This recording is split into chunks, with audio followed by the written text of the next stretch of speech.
The whole speech was Joe Biden saying one thing and totally meaning another. All right, so let's go right to the beginning. Joe Biden comes in.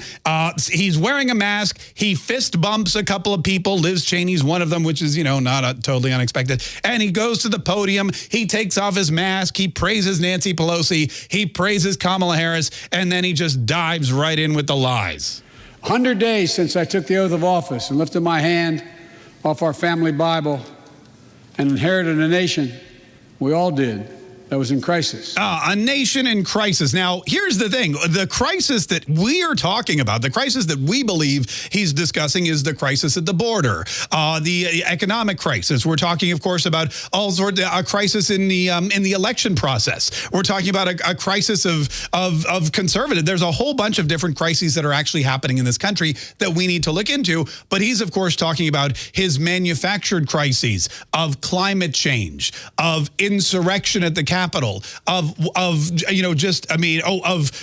systemic racism in the judicial, in the Justice Department and in police forces around the country. Those are the kind of crises he's discussing, and we learn that because he basically tells us in the very next breath. The worst pandemic in a century, the worst economic crisis since the Great Depression, the worst attack on our democracy since the Civil War. Is that really accurate? The worst attack on our democracy since the Civil War? Now, I hate to argue with somebody who's been around since the Civil War, but I'm going to be honest with you. I remember, 9/11 in 2001 when we were attacked by terrorists and 3,000 people died. There was an attack on the Pentagon, which was partially destroyed by a hijacked airliner. Two of the largest structures in the country came plummeting down in New York City, killing thousands of people, again, because they were struck with stolen airliners, hijacked airliners. People on the planes died. People in the buildings died. People on the street died. First responders died by the hundreds that day.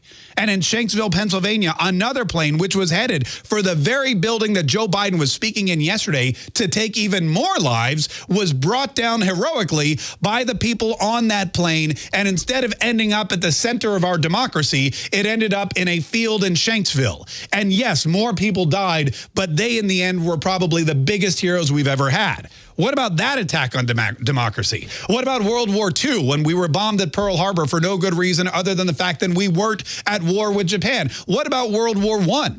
I mean, I feel like the Civil War, that was a pretty big deal. But in the end, there's been a lot of attacks on American democracy since then. And don't even get me started about the election in 2020. But, difference of opinion.